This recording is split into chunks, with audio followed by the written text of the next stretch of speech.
स्वागत है आप सभी को आज़ाद आईएएस एकेडमी के बृहत कार्यक्रम भारत दर्शन में।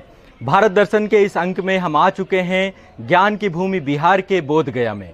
जैसा कि आप सभी जानते हैं कि बोध गया महात्मा बुद्ध को ज्ञान प्राप्त हुआ था। आज हम बोधि वृक्ष के नीचे खड़े हैं और वो वज्रासन स्थली जहां पर महात्मा बुद्ध को बोधि वृक्ष के नीचे ज्ञान प्राप्त हुआ था, अभी आपको वो भी दिखाएंगे। और साथ ही भारत दर्शन के इस अंक के साथ एक अंतर्राष्ट्रीय धर्म बौद्ध धर्म को हम यहाँ से पूरे विषयवार एक एक विषय वस्तु को पढ़ाएंगे। तो आज जो है बोध गया में महात्मा बुद्ध की ज्ञान की भूमि या फिर एक अंतर्राष्ट्रीय स्थल बोध गया में हम खड़े हैं और यहाँ से ये यूनेस्को की वर्ल्ड हेरिटेज साइट भी है और यहाँ से हम बौद्ध धर्म को विषयवार क्रमबद्धता से समझेंगे। तो जैसा कि आप सभी जानते हैं कि आज़ाद आईएएस एकेडमी के द्वारा भारत दर्शन कार्यक्रम के अंतर्गत आप सभी को पूरे भारत का वर्चुअल टूर कराया जाता है। पर्यटन के साथ साथ आपको हम आपकी परीक्षाओं से जुड़ी हुई सबसे गुणवत्ता युक्त सामग्री देते हैं, व्यापक जानकारी उपलब्ध कराते हैं। इससे पहले संस्थान के द्वारा विभिन्न विषयों पर भारत के विभिन्न हिस्सों पे, भारत के इतिहास के विभिन्न हिस्सों में पहुंच करके, भारत की भौगोलिक विविधता को पहुंच करके, इसके अलावा भारत के जो सांस्कृतिक और कल्चरल पहलू हैं उनको आप तक पहुंचाने का हमारा एक बृहत प्रयास है। हम शिक्षा को एक नए मानकों के साथ विकसित करना चाहते हैं और इसी क्रम पे इस बोधि वृक्ष के नीचे आज आप सभी को महात्मा बुद्ध के जीवन के बारे में जानकारी तो मिलेगी।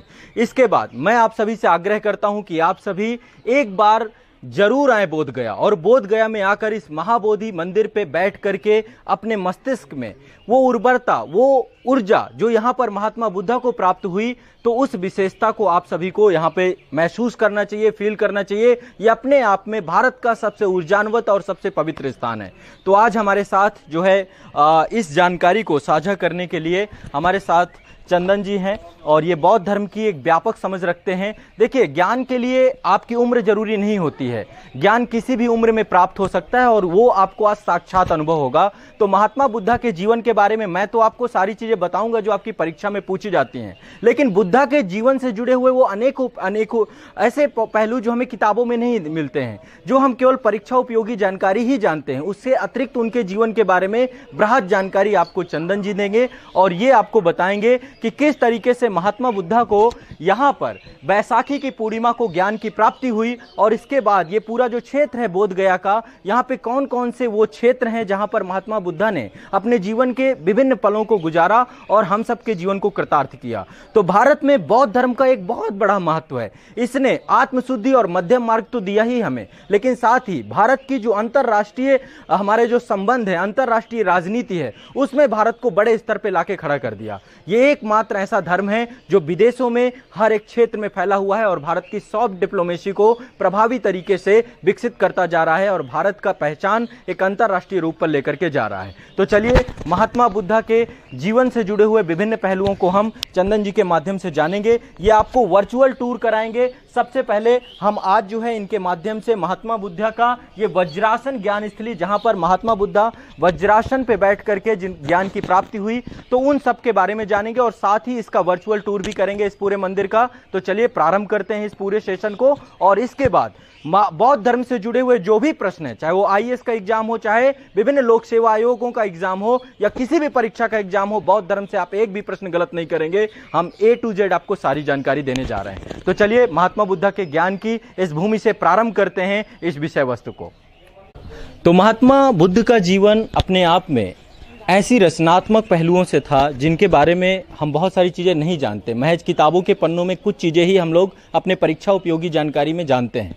तो आज जो है उनके ज्ञान प्राप्ति का जो जीवन है उसके बारे में पूरी जानकारी आपको चंदन जी देंगे। तो चलो बेटा, अब आप सारी चीज़ें बताते जाओ, कहाँ पर महात्मा बुद्ध को ज्ञान प्राप्ति हुई और उनके जीवन के बारे में जो भी आप जानते हो वो सारी चीज़ें क्रमबद्धता से आप बताते जाओ। ठीक है, चलो। हाँ, बोलिए, बताइए ये पूरे स्थान के बारे में आप बताइए। हाँ, ये मेन जगह है। इस जगह का नाम है वज्रासन ज्ञान स्थल। वज्रासन में होता है कठोर तपस्या, ज्ञान स्थल में से ही ज्ञान प्राप्त हुआ।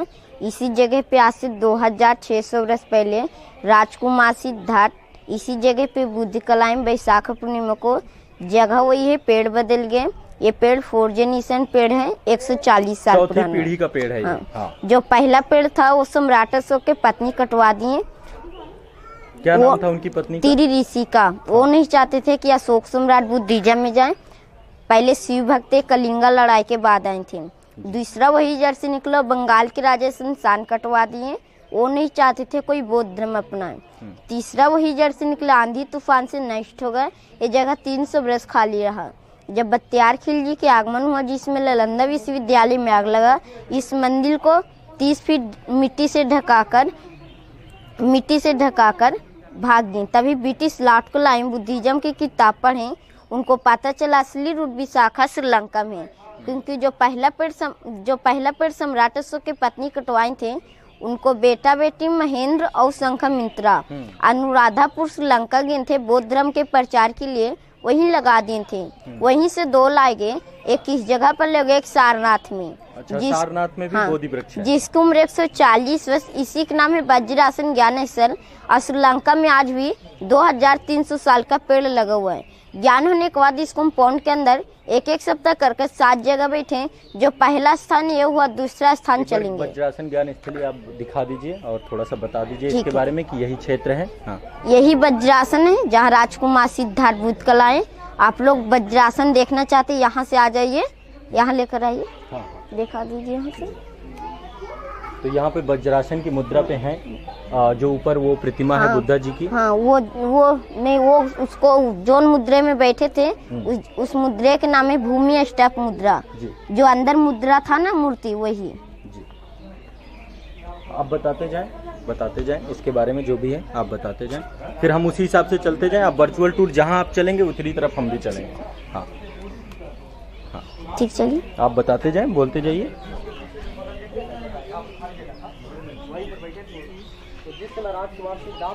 पहले तीसरा स्थान दिखा देते हैं। हाँ। फिर दूसरा स्थान वहाँ है, ऊपर चलेंगे। अच्छा, तीसरा स्थान पहले दूसरा चलते हैं। पहले तो वहाँ चलेगा। पहला स्थान था। हाँ। अब हम दूसरा स्थान पे चलेंगे। वज्रासन के मतलब ज्ञान का मतलब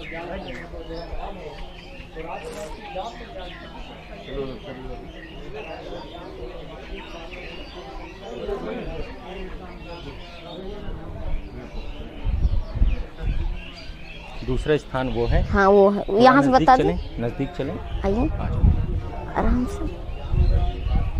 आराम से इस पे आ जाओ, ठंडे ठंडे पे।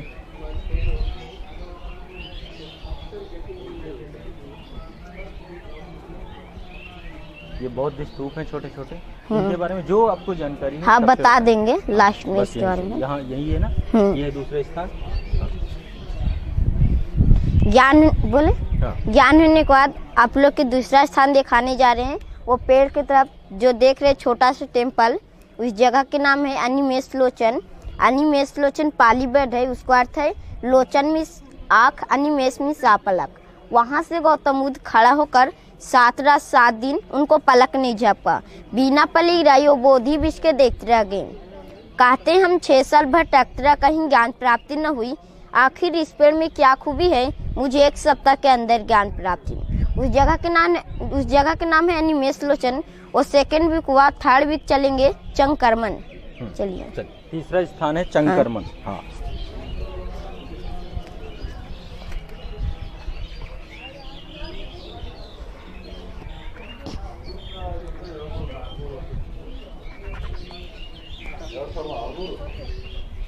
तीसरा स्थान यही है। हाँ। तीसरा स्थान दिखाने जा रहे हैं चंकरमन। ये जो पत्थर पर डिजाइने बनो देख रहे कमल चिन्ह, इस जगह के नाम है चंकरमन। चंकरमन पाली वर्ड है, चंकरमन की हिंदी है चलते हुए ध्यान साधना करना। यहाँ जब वॉकिंग मेडिटेशन करते थे गौतम बुद्ध, उनको पैरों से कमल चिन्ह उखाड़ता था। अशोक सम्राट तो भगवान बुद्ध को नहीं देखे, तभी जहाँ जहाँ कमल चिन्ह देखे वहीं कमल चिन्ह पत्थर पर बना दिए। जब मुस्लिम बख्तियार खिलजी इस मिट्टी से मंदिर को ढकवाई, ये भी ढक गया था, टूट चुका है खोदाने में, इसलिए इसको फोटो कॉपी ऊपर बना है। ऊपर 140 साल पुराना, नीचे 2300 साल पुराना है। नीचे अशोक सम्राट बना है, ऊपर ब्रिटिश ने। ये अंग्रेजों को बनाया हुआ है। हाँ। अच्छा। ये तीसरा स्थान हुआ, चौथा स्थान चलेंगे। ठीक है।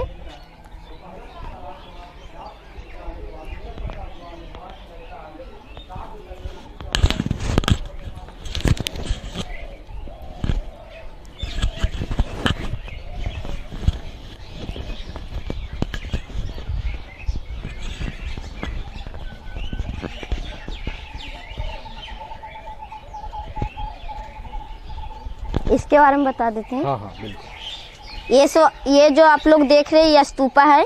पहले इन्हीं सब का पूजा होता था। अशोक सम्राट बनाए हैं। 2300 साल पुराना है। मट्टी से ढक गया, कहीं कहीं एक दो टूट चुके हैं। यहाँ पे हाँ। फूल क्यों रखते हैं ये भगवान बुद्ध को लिए तिब्बती लोग समझते, उनको प्यास लगता है इसलिए पानी और फूल चढ़ाते। कोई भी मंदिर में फूल चढ़ता है। अच्छा। ये 2300 साल का है, स्तूपा है। ये सारा स्तूपा हाँ, सम्राट ये अशोका ने बनाया। हाँ। सम्राट अशोक।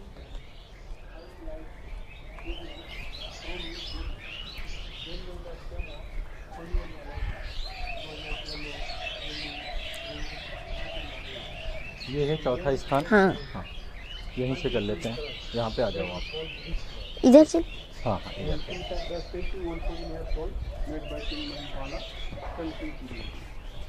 ये जो आप देख रहे हैं ये 4th वीक हुआ। इस जगह का नाम है डायमंड हाउस। डायमंड हाउस में हीरा रतन। यहाँ जब भगवान बुद्ध ध्यान साधना में थे, उनको बॉडी से 5 करा निकला, पंचशील। भगवान बुद्ध बोले हैं जो इसको पालन करेगा वो जिंदगी भर सुखी रहेगा। पंचशील है झूठ नहीं बोलना, चुगली नहीं करना, व्यभिचार नहीं करना, नशा नहीं करना, किसी जीव प्राणी को हत्या से नहीं करना। ये भगवान बुद्ध पंचशील आप लोग को दी, हम लोग के लिए 10 शील है।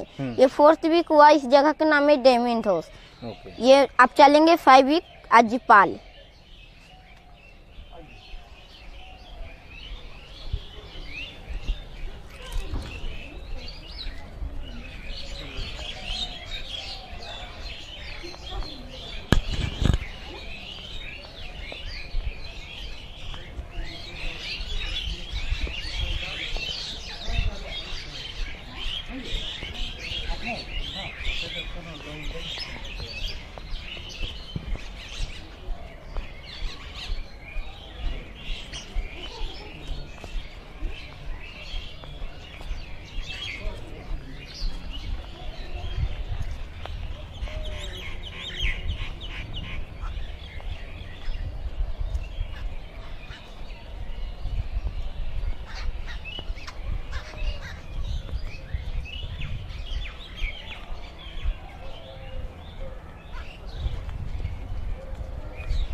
पांचवें स्थल की ओर है हम। किधर है? ये यही है। ये हाँ, ये चरण है। पैर छू लीजिए आप लोग भगवान बुद्ध को चरण। इनके बारे में भी कुछ बताएंगे? ठीक है। ये भगवान बुद्ध को चरण है जो अशोक सम्राट कल्पना करके बनाए थे। 2300 साल का पेड़ है। ये 2300 साल का चरण भगवान बुद्ध को काल्पनिक है।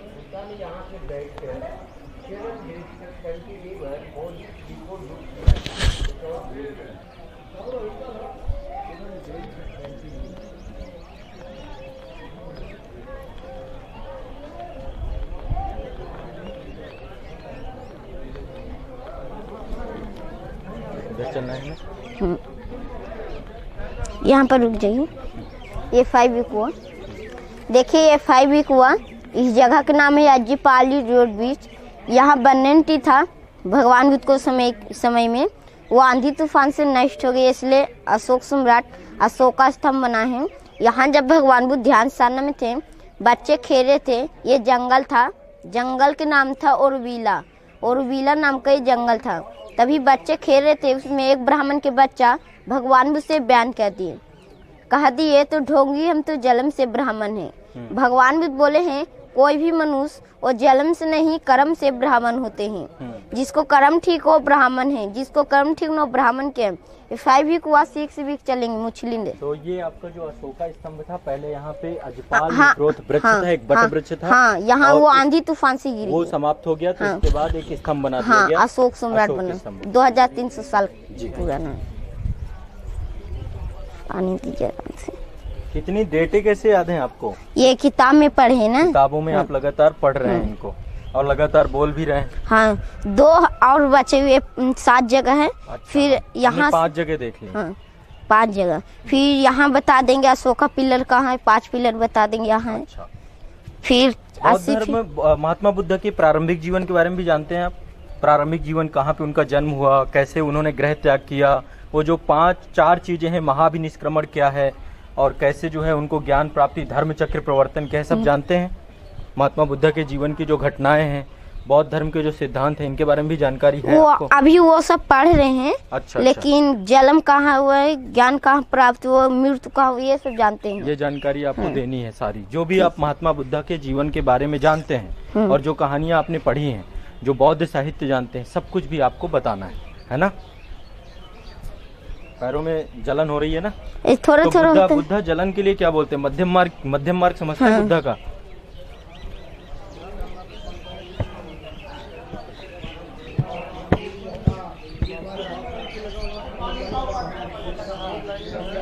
हम 6वें स्थान पे आ गए। हाँ, कहाँ अंदर चलना है? बंद है।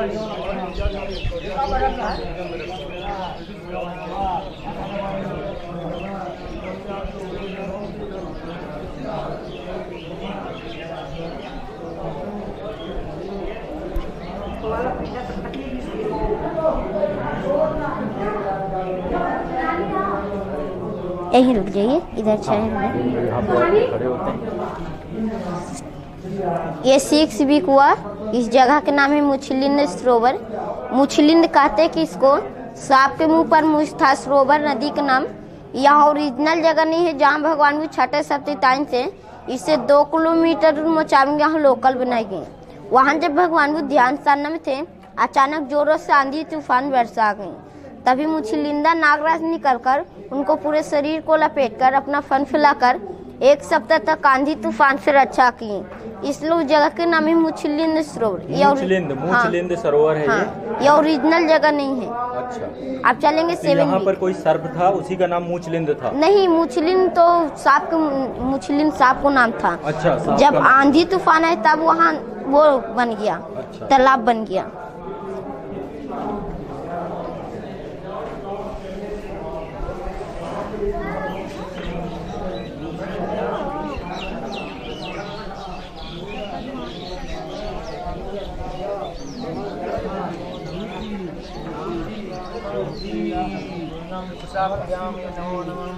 ये क्या हो रहा है यहाँ पे? ये पिंड पड़ रही है। यहाँ पे पिंड भी पड़ते हैं? हाँ, वो करते हैं। तो जो गया जी वाला क्षेत्र है वो, ये तो बोध गया का क्षेत्र है। हाँ, और जो गया जी वाला क्षेत्र है वो अलग है, जहाँ पे पिंड बहुत ज्यादा, गयासुर वाला जो क्षेत्र हाँ, वो वहाँ फिर पड़ा था। यहाँ पे यहाँ भी हो जाता है, यहाँ भी आके पिंड पर आता है। हाँ,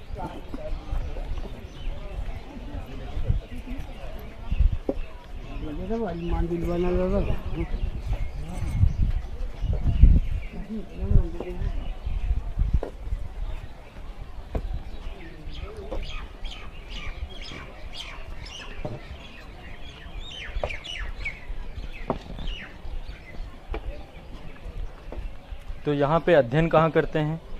अध्ययन केंद्र कहाँ है आपका? हम तो बाहर रहते हैं ना। बाहर रहते हैं तो बाहर ही पढ़ते हैं। हाँ, और जब यहाँ के हिस्सा बन जाएंगे, बौद्ध संघ धारण कर लेंगे। बौद्ध संघ के लिए न्यूनतम आयु तो बहुत, अभी आपकी तो उम्र भी नहीं हुई बौद्ध संघ में जाने की।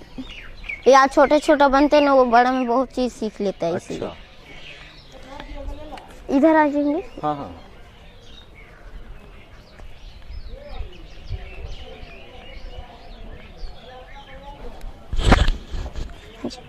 ये जो देख रहे हैं ये 7वीं सप्ताह हुआ भगवान बुद्ध को। इस जगह के नाम है राजस्थान 7 वीक 7वीं सप्ताह। राजस्थान पाली वर्ड है, उसको अर्थ है एक रात से दूसरे रात। यहाँ जब भगवान बुद्ध ध्यान साधना में थे, जब तक इस मंदिर में रहे 49 दिन, 49 दिन से कुछ नहीं खाए थे। तभी 2 बर्मा के पारी बिजनेसमैन, उनको नाम था तपस्वी का भल्लू। भगवान बुद्ध को देखकर उनके दया से आंसू आ गई। तभी भगवान बुद्ध को खाने के लिए चावल का लड्डू और शहद दिए। भगवान बुद्ध तो खा लेंगे, लेकिन बदले में देने पास क्या? भगवान बुद्ध सोचते हैं नहीं, हमको फिर कुछ देना चाहिए। तभी भगवान बुद्ध 2 सर का बाल, इस जगह पर 2 सर का बाल और हाथ का नाखून देते हैं, जो बर्मा के म्यांमार में आज भी रखा हुआ है। इस जगह पर 2 मंत्र दिए, बुद्धम शरणं गच्छामि, धम्मं शरणं गच्छामि।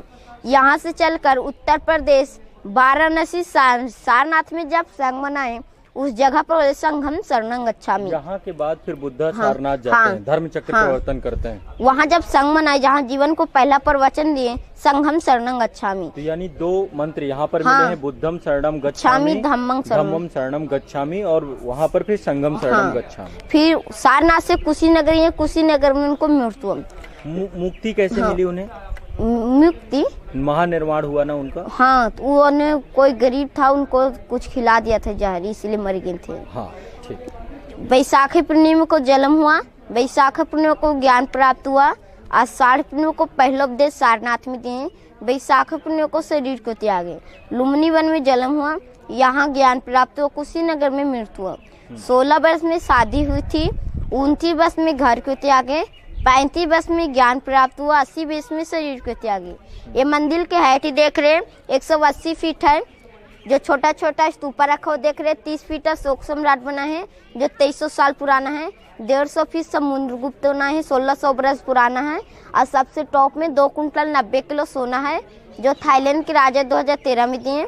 अंदर मूर्ति देखे काला पत्थर है, मूर्ति के बिंदी देखे हीरा है। मूर्ति 1000 वर्ष पुराना है। चलिए, बुद्धा की मूर्ति है। अब 5 अशोका स्तंभ दिखा देते हैं, जो अशोक सम्राट बनाए थे। वो है यहाँ पे? हाँ, यहाँ है 5। अच्छा, आ जाइए।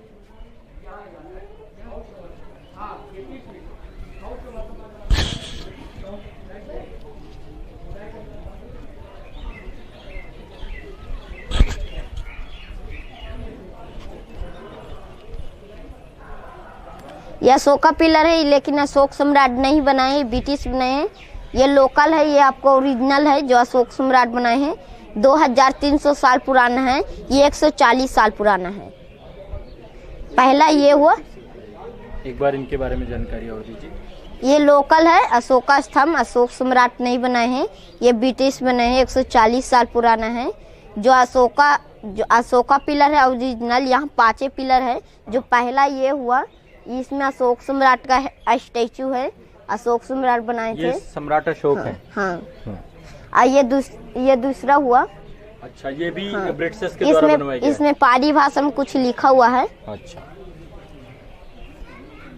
पांचों कौन कौन से? दूसरा हो गया। हाँ, 2 हो गए, 3 उधर में है। अच्छा, बाकी ये सब ब्रिटिशर्स के द्वारा बनाया हाँ, गया है। ब्रिटिश बने अंग्रेजी। अच्छा, तो बीच में कुछ नष्ट हुआ या कुछ ऐसा हुआ क्या? ये मट्टी से ढक गया था ना। अच्छा, तो फिर इसको बस चारों तरफ से जोड़ दिया।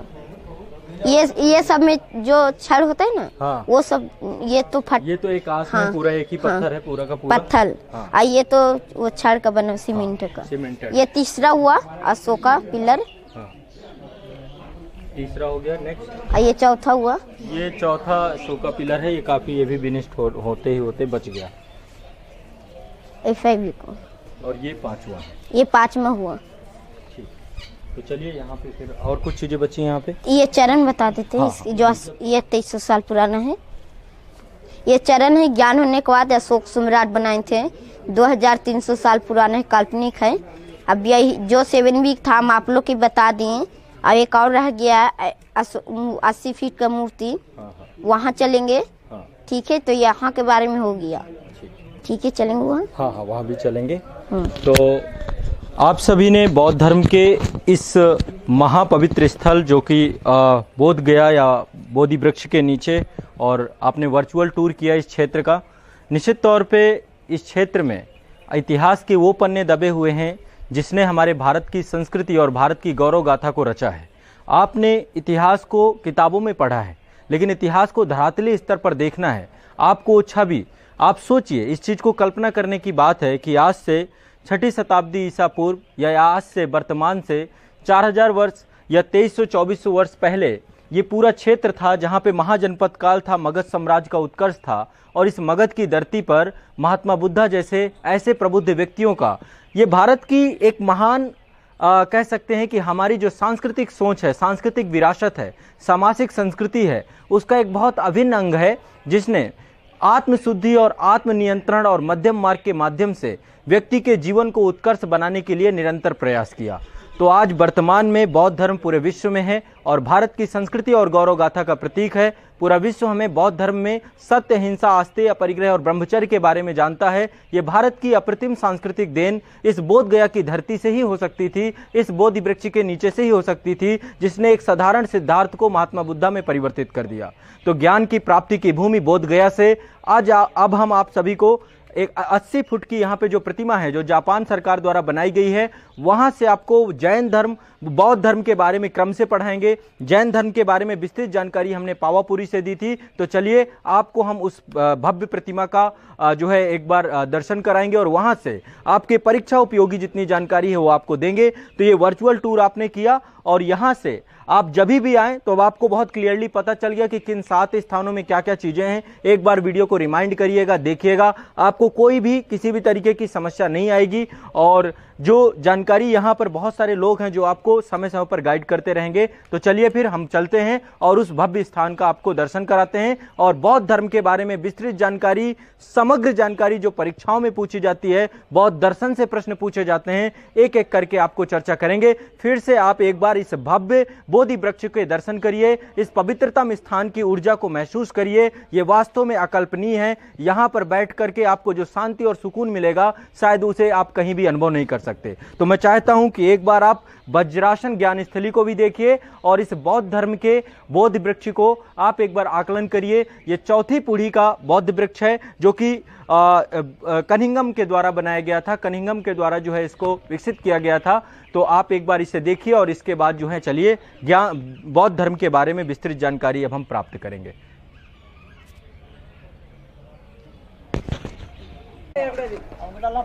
तो भारत दर्शन कार्यक्रम के अंतर्गत हम बोध गया में हैं, ज्ञान की धरती पे हैं और जैसा कि आप सभी को अब हम यहाँ से बौद्ध धर्म की विस्तृत और व्यापक जानकारी देंगे इस कार्यक्रम के अंतर्गत। तो परीक्षा में जुड़े हुए जितने भी प्रश्न हैं अब आपको यहाँ से एक एक करके मैं पढ़ाऊँगा, बताऊँगा। महात्मा बुद्धा के जीवन से जुड़े हुए और बौद्ध धर्म की जो शिक्षाएँ हैं, मौलिक मान्यताएँ हैं, उन सबको बताऊँगा। इससे पहले आप सभी ने बोध गया में महाबोधि वृक्ष के नीचे से पूरे के पूरे जो महात्मा बुद्ध का जो ज्ञान प्राप्ति का पूरा समय था और वहाँ पे जो 7 स्थल थे जहाँ पे महात्मा बुद्ध गए, उन सभी को आपने देखा, वर्चुअल टूर किया और जो हमारे बुद्धा प्रतिरूप चंदन जी थे उन्होंने सारी चीज़ें आपको बताई।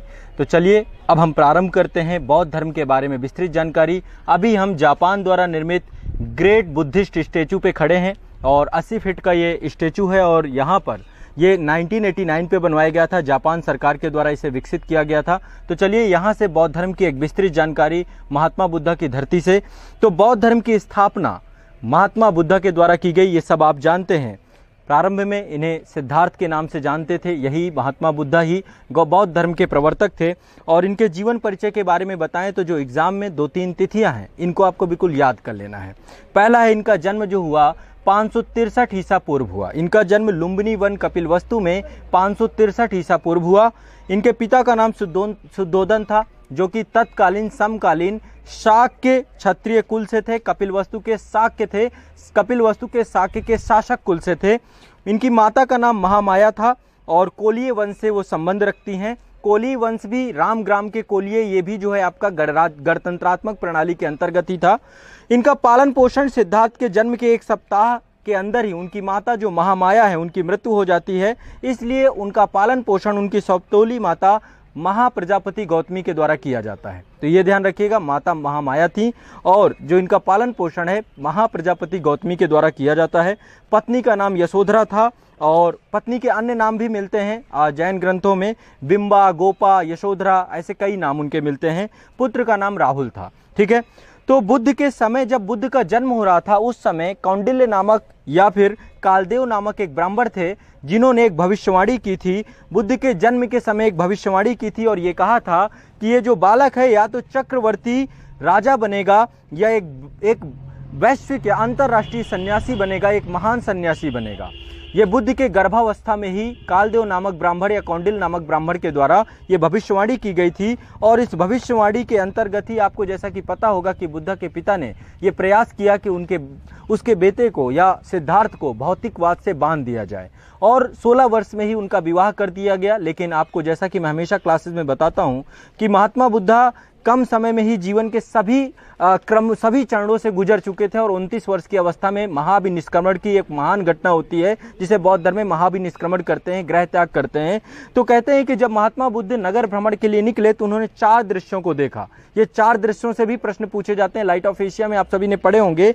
तो ये 4 दृश्यों से ही सिद्धार्थ जो है विचलित हुए और सन्यास की ओर बढ़ गए।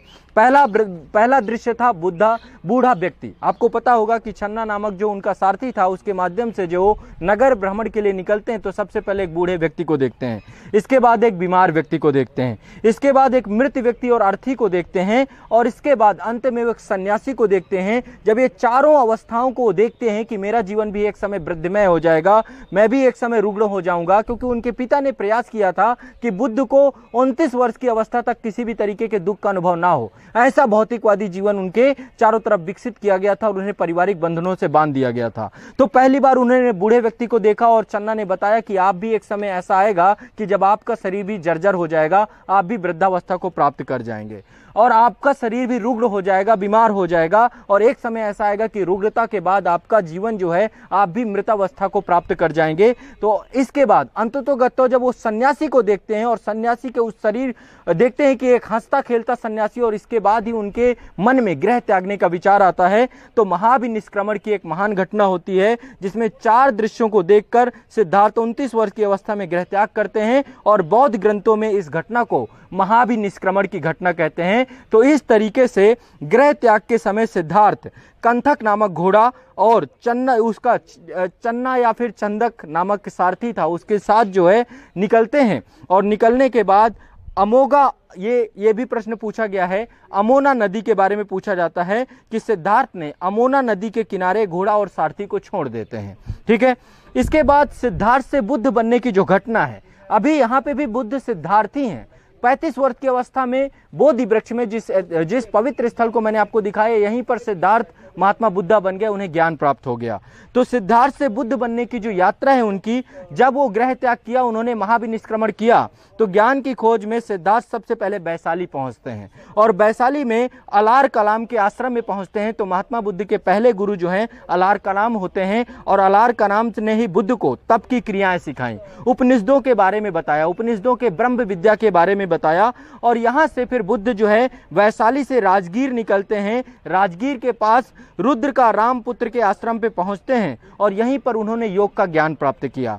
राजगीर से उरुबेला जाते हैं और उरुबेला में ही उन्होंने मोहना तथा निरंजना नदी के संगम पर 6 वर्ष तक तपस्या की, परंतु ज्ञान प्राप्त उन्हें 6 वर्ष की कठोर तपस्या के बाद भी उनको ज्ञान की प्राप्ति नहीं हुई। इसके बाद सुजाता नामक स्त्री के हाथों से खीर खा के उन्होंने अपने तप को भंग करते हैं और 35 वर्ष की आयु में निरंजना नदी के किनारे वैशाख पूर्णिमा की रात्रि में पीपल के वृक्ष के नाम पे, जिसे हम ऐतिहासिक बोधि वृक्ष के नाम से जानते हैं, सत्य और ज्ञान की प्राप्ति हुई और इस घटना को ही संबोधि के नाम से जाना जाता है। ज्ञान की प्राप्ति पर समाधि के 49वें दिन, मतलब 49वें दिन की समाधि पर उन्हें ज्ञान की प्राप्ति होती है। तो इस तरीके से यदि हम उनके महाभिनिष्क्रमण से, गृह त्याग से, 29 वर्ष की उस अवस्था से जो 6 वर्षों का समय था, सबसे पहले वो जब घर से निकले तो अमोना नदी के किनारे घर त्यागे और घोड़ा और सारथी को वहीं पर छोड़ करके आगे निकल गए। इसके बाद वो वैशाली पहुंचे, वैशाली अलार कलाम के आश्रम पहुंचे, वहां पर उन्होंने तप क्रिया समझी,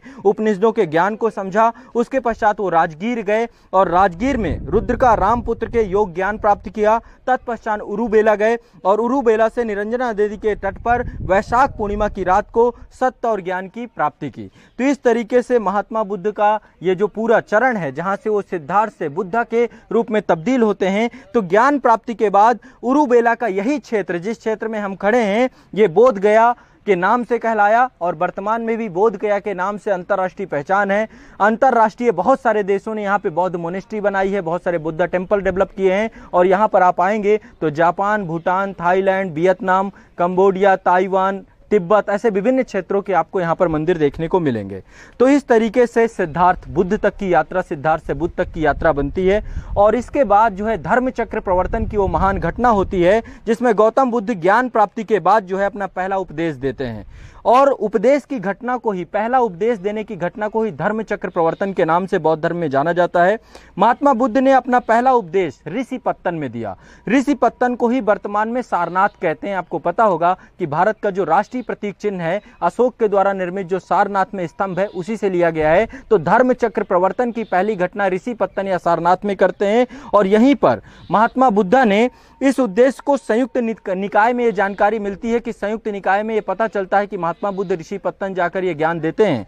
तत्पश्चात उपदेश में ही गौतम बुद्ध ने 4 आर्य सत्यों की बात कही और उन्होंने कहा कि व्यक्ति का जो जीवन है, मनुष्य का जो जीवन है, इन 4 आर्य सत्यों से जुड़ा हुआ है, जिसमें पहला आर्य सत्य है दुख। यानी कि इस संसार में दुख है, पूरा संसार दुखमय है, ये संसार दुखों से भरा हुआ है।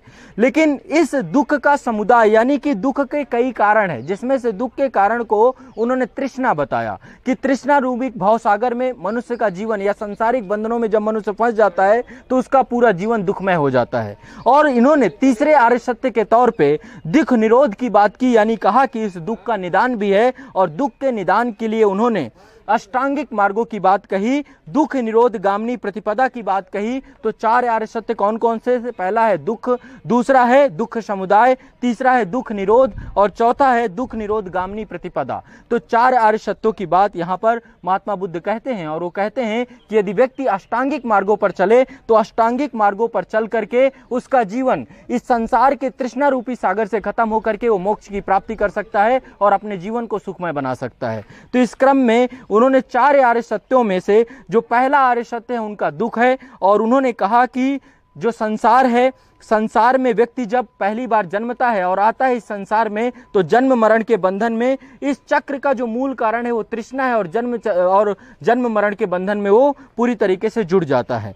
दुख समुदाय के अंतर्गत उन्होंने कहा था कि दुख उत्पन्न करने का मूल कारण तृष्णा है, यानी कि मनुष्य की आवश्यकताएं हैं, जरूरतें हैं जो कभी पूरी नहीं होती और इसी चक्र में मनुष्य इतना फंसता है कि फंसते फंसते अपने जीवन को पूरी तरीके से दुखमय बना लेता है। तीसरे आर्य सत्य में उन्होंने दुख निरोध की बात कही कि दुख का निवारण है, तृष्णा का उन्मूलन किया जा सकता है। बिना तृष्णा के उन्मूलन से, बिना भौतिक आवश्यकताओं की उन्मूलन से व्यक्ति का जीवन दुख से नहीं बच सकता है। इसके बाद चौथे आर्य सत्य में वो दुख निरोध गामिनी प्रतिपदा की बात करते हैं, जिसमें वो कहते हैं कि गौतम बुद्ध ने दुख के उन्मूलन का मार्ग बताया जिसे अष्टांगिक मार्ग कहते हैं। तो अष्टांगिक मार्ग में 8 चीजें हैं, ध्यान से समझिएगा। सबसे पहला है सम्यक दृष्टि। सम्यक दृष्टि का मतलब है कि वस्तुओं के वास्तविक स्वरूप को जानना, पहचानना, जो वास्तव में है, भ्रम की स्थिति से बचना। तो वस्तुओं के वास्तविक स्वरूप का ध्यान रखना, यही कहलाता है सम्यक दृष्टि। दूसरी बात वो कहते हैं सम्यक संकल्प। सम्यक संकल्प का मतलब है कि आसक्ति से, द्वेष से, हिंसा से, इससे बचना, इसको सम्यक आसक्ति कहते हैं। इसके बाद है सम्यक वाक। सम्यक वाक का मतलब है अप्रिय वचनों का परित्याग करना, हमें अप्रिय वचनों से बचना है। इसके बाद है सम्यक कर्मांत। सम्यक कर्मांत का मतलब है कि व्यक्ति को अपने जीवन में दान, दया, धर्म, अहिंसा जैसे सत्कर्मों का अनुसरण करना चाहिए। इसके बाद वो सम्यक आजीव की बात करते हैं, जिसका मतलब है कि व्यक्ति को सदाचार के नियमों का अनुकूलन करना चाहिए, जीवन व्यतीत करना चाहिए। इसके बाद अगला अष्टांगिक मार्ग में सम्यक व्यायाम की बात करते हैं, जिसमें वो कहते हैं कि व्यक्ति को अपने जीवन में तृष्णा की समाप्ति के लिए विवेकपूर्ण प्रयत्न करना चाहिए। इसके बाद वो सम्यक स्मृति की बात करते हैं, जिसके अंतर्गत मिथ्या धारणाओं का परित्याग करना, सच्ची धारणाओं को अपनाना। और इसके बाद वो सम्यक समाधि की बात करते हैं, जिसके अंतर्गत व्यक्ति के मन और चित्त में एकाग्रता होनी चाहिए। तो 8 जो अष्टांगिक मार्ग है, ध्यान से समझिएगा। पहला है सम्यक दृष्टि, दूसरा है सम्यक संकल्प, तीसरा है सम्यक वाक, चौथा है सम्यक कर्मांत, 5वां है सम्यक आजीव, 6वां है सम्यक व्यायाम, 7वां है सम्यक स्मृति, 8वां है सम्यक समाधि। तो ये 8 अष्टांगिक मार्गों पर चलकर व्यक्ति दुख रूपी या तृष्णा रूपी ये संसार के जन्म मरण के बंधनों से मुक्त होकर के अपने जीवन को सफल बना सकता है। इसके बाद महात्मा बुद्ध ने जब सारनाथ पहुंचते हैं और वहां पे अपना पहला उपदेश देते हैं, तो वहां से ही वो बौद्ध संघ की स्थापना करते हैं। तो गौतम बुद्ध ने सारनाथ में बुद्धम शरणम गच्छामि, संघम शरणम गच्छामि, धम्मम शरणम गच्छामि में इन तीनों जो है त्रिरत्नों को, ये बौद्ध धर्म के त्रिरत्न हैं, इन तीनों का प्रतिपादन करते हैं, जिसमें से बुद्धम शरणम गच्छामि, धम्मम शरणम गच्छामि का प्रतिपादन वो बोध गया की धरती से करते हैं। तो बौद्ध संघ की स्थापना सारनाथ में महात्मा बुद्ध के द्वारा द्वारा की जाती है।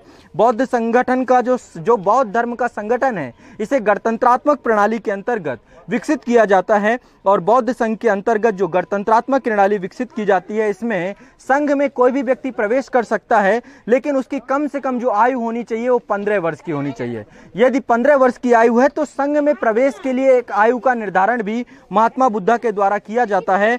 और इसमें वो कहते हैं कि माता पिता की बिना आज्ञा के कोई भी व्यक्ति अपने संघ में प्रवेश नहीं कर सकता है। तो संघ में प्रवेश करने के लिए माता पिता की आज्ञा आवश्यक होती है, लेकिन कोई अस्वस्थ व्यक्ति, शारीरिक तौर पे विकलांग व्यक्ति, कोई ऋणी व्यक्ति, सैनिक और दासता से जुड़ा हुआ व्यक्ति, जो दास है, जो सैनिक है, यानी कि अस्वस्थ व्यक्ति को संघ में प्रवेश निषेध रहता था, विकलांग व्यक्ति को संघ में प्रवेश निषेध रहता था, जो ऋणी और सैनिक व्यक्ति होते थे उनको संघ में प्रवेश निषेध रहता था, दासों के प्रवेश को भी संघ में निषेध कर दिया गया।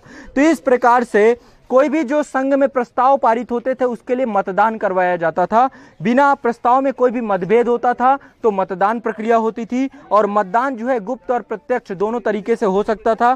संघ के अनुयायियों की बात करें तो संघ में 2 प्रकार के अनुयायी थे। पहले थे भिक्षुणी और भिक्षु, है ना, ये सन्यासी जीवन जीने वाले व्यक्ति होते थे, है ना। तो भिक्षुणी और भिक्षु जो होते थे ये सन्यासी जीवन जीते थे।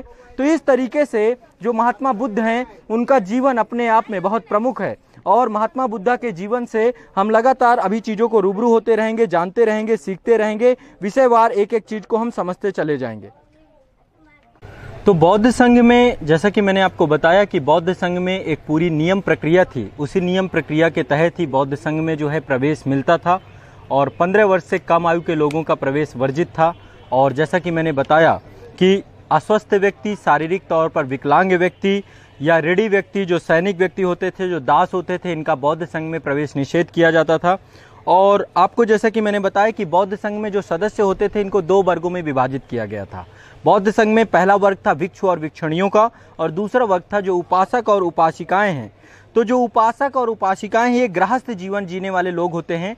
जो गृहस्थ जीवन जीते हैं वो भी बौद्ध धर्म को ग्रहण कर सकते हैं, लेकिन जो इनका दर्जा होता है वो उपासक और उपासिकाओं का होता है। और जो भिक्षु और भिक्षुणियां होती हैं ये सन्यासी जीवन जीने वाले लोग होते हैं, जो ब्रह्मचर्य का या फिर जो बौद्ध धर्म के 10 सील हैं उनका अनुपालन करते हैं। ठीक है, तो बौद्ध संघ सभी जातियों के लिए, सभी वर्णों के लिए खुला रहा। तभी आपको पता होगा कि हिंदू धर्म में बहुत सारे लोगों ने बौद्ध धर्म को ग्रहण कर लिया। तो बौद्ध धर्म जो है आपका ये सभी जातियों के लिए, सभी धर्मों के लिए इसमें प्रवेश सुलभ था। तो चोर और हत्यारों के लिए भी बौद्ध धर्म में प्रवेश को वर्जित किया गया था।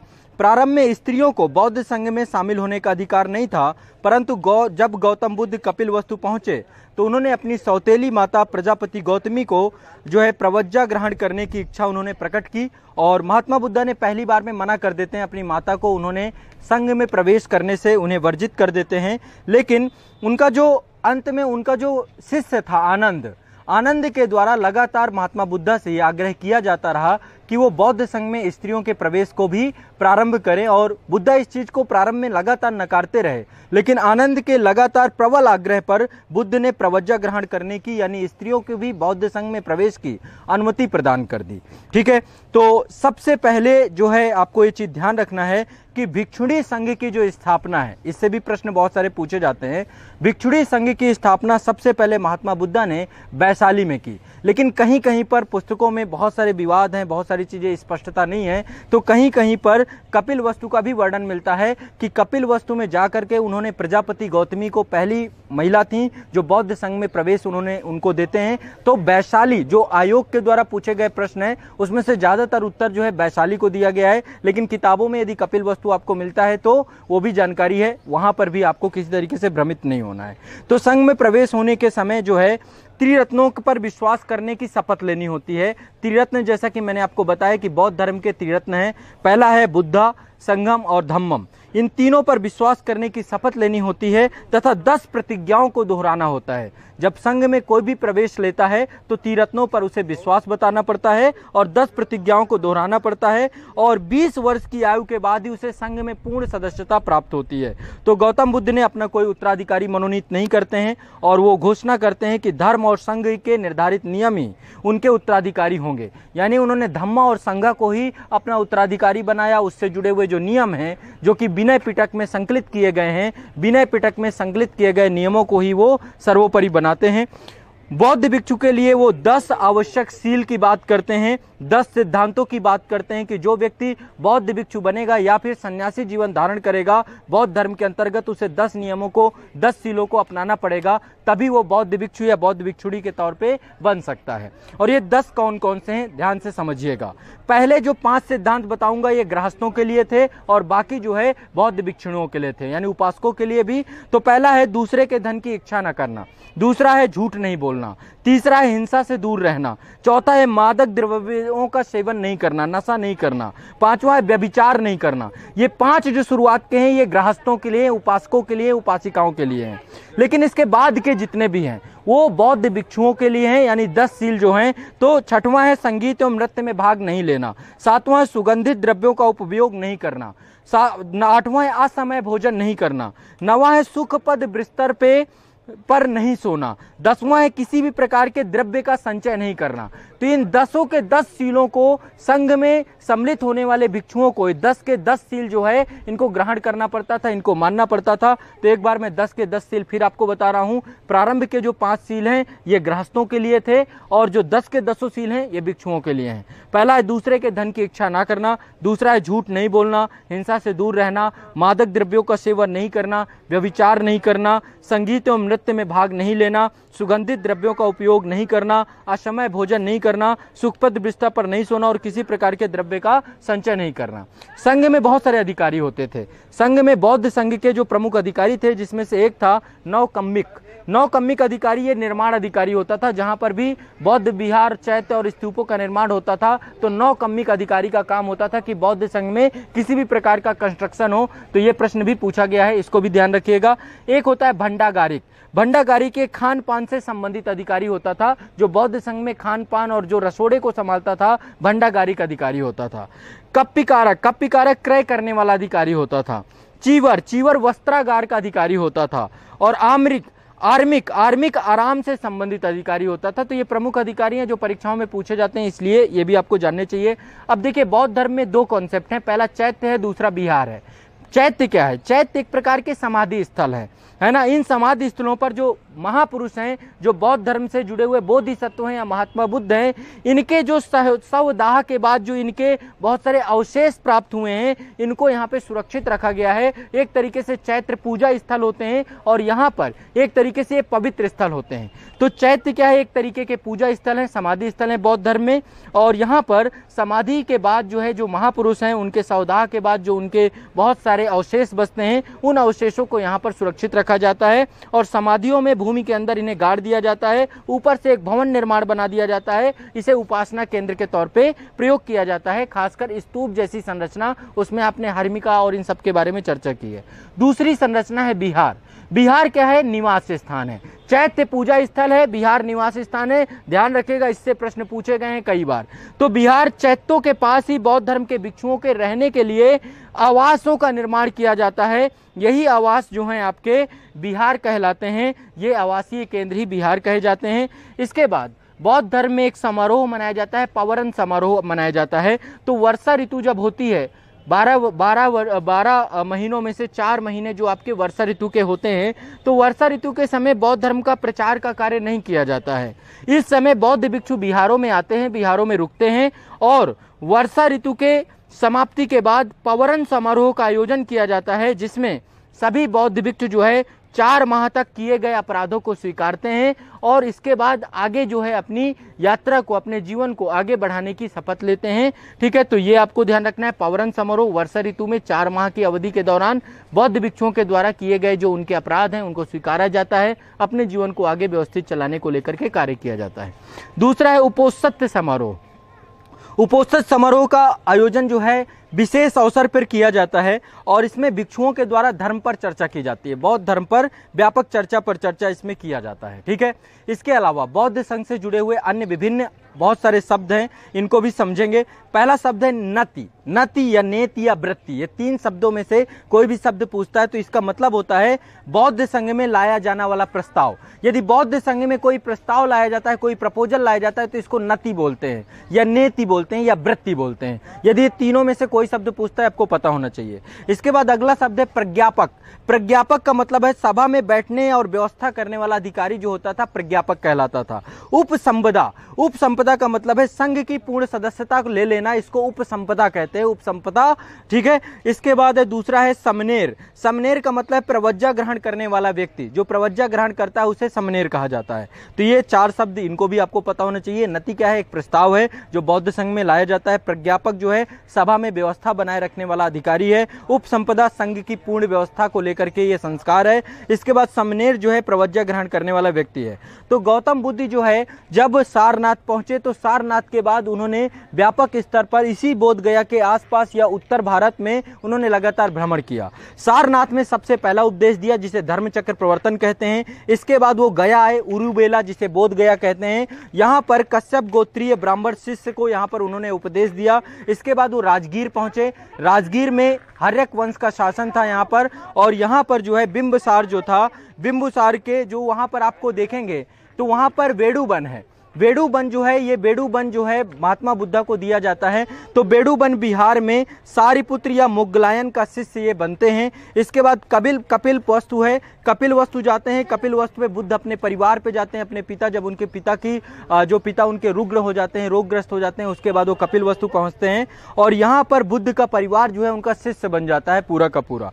इसके बाद बुद्ध कपिल वस्तु से वैशाली जाते हैं और वैशाली पर गौतमी को, जो प्रजापति गौतमी हैं, उनको जो है वो संघ में भिक्षुड़ी के तौर पे प्रवेश करते हैं। तो वैशाली पर ही उन्होंने भिक्षुड़ी संघ का भी उपस्थिति करते हैं। इसके बाद महात्मा बुद्ध पावापुरी आते हैं। पावापुरी पर ही वो जो है यहाँ पर मैं आपको बताऊंगा कि यहाँ पर वो जब उनका अंतिम समय आता है तो चुंद के यहाँ पर वो सूकर मद्दब खाते हैं और उसके बाद ही उनका जो शरीर है रुग्ण होना चालू हो जाता है, अतिसार रोग हो जाता है और इसके बाद महात्मा बुद्ध अपना जीवन जो है कुशीनगर में त्याग देते हैं। वहाँ पर 80 वर्ष की अवस्था में उनका महापरिनिर्वाण हो जाता है। तो बुद्ध के जीवन में जो उपदेशों को लेकर के पूरा क्रम है ये ध्यान रखना चाहिए, किस तरीके से बुद्ध ने धर्म उपदेशों के हिसाब पे अपने स्थान का परिवर्तन किया। सबसे पहले बुद्ध सारनाथ गए, सारनाथ के बाद उरुवेला गए, गया गए। इसके बाद बुद्ध राजगीर गए, राजगीर के बाद जो है कपिल वस्तु गए, कपिल वस्तु से वैशाली, वैशाली से पावापुरी, फिर कुशीनगर। ठीक है, तो बुद्ध 45 वर्षों तक धर्मोपदेश देते रहे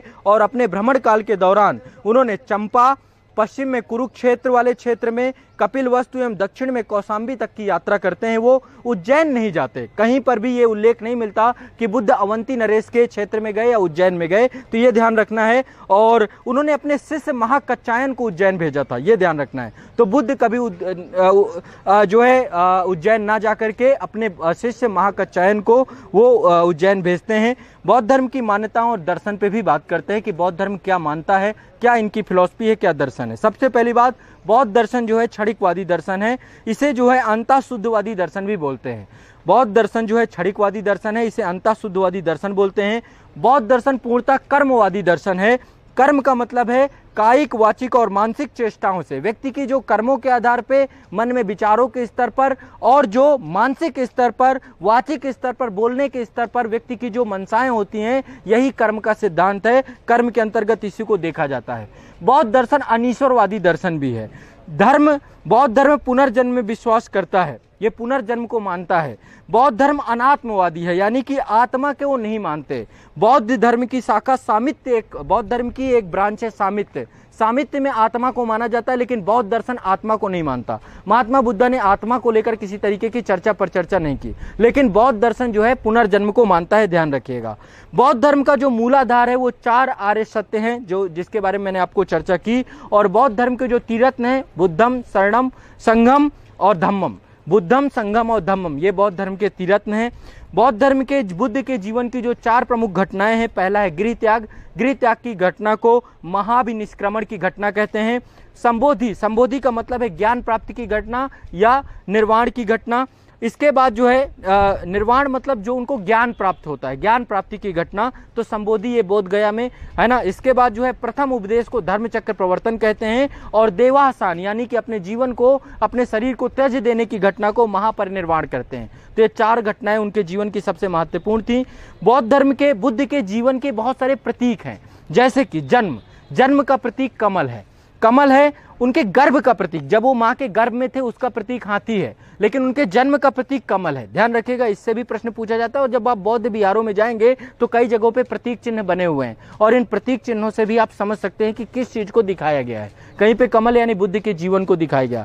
तो जन्म का मतलब है कमल, गर्भ का प्रतीक जो है हाथी है, यौवन का प्रतीक सांड को दिखाया गया है, गृह त्याग का प्रतीक घोड़ा है। यदि घोड़े के साथ बुद्ध दिखते हैं या कहीं पे घोड़ा, तो बुद्ध के गृह त्याग को दिखाया जाता है। ज्ञान प्राप्ति का प्रतीक बोधि वृक्ष है, समाधि का, समृद्धि का प्रतीक शेर है, प्रथम उपदेश का प्रतीक जो है चक्र है। कहीं पर देखेंगे धर्म चक्र जो है, आप बौद्ध धर्म में जाएंगे आमतौर पे आपको मिल जाएगा, तो इसका मतलब है धर्म चक्र को दिखाया गया है, प्रथम उपदेश को दिखाया गया है। पद चिन्ह जहां पर दिखे वहां पर बुद्ध के ज्ञान की प्राप्ति की बात कही गई है, निर्वाण की बात गई है। और जहां पे मृत्यु, स्तूप जो आप देखते हैं, स्तूप मृत्यु का प्रतीक है। तो फिर से एक बार मैं आपको बताता हूं बुद्ध के जीवन की घटनाओं के प्रतीक। पहला है आपका जन्म, जन्म जो है इसका प्रतीक है कमल, गर्भ का प्रतीक हाथी है, यौवन का प्रतीक सांड है, गृह त्याग का प्रतीक घोड़ा है, ज्ञान का प्रतीक बोधि वृक्ष है, समृद्धि जो है शेर है, प्रथम उपदेश का प्रतीक चक्र है, निर्वाण जो है इसका पद चिन्ह है, मृत्यु का प्रतीक आपका जो है स्तूप है। तो ये आपको ध्यान रखना चाहिए सारे के सारे।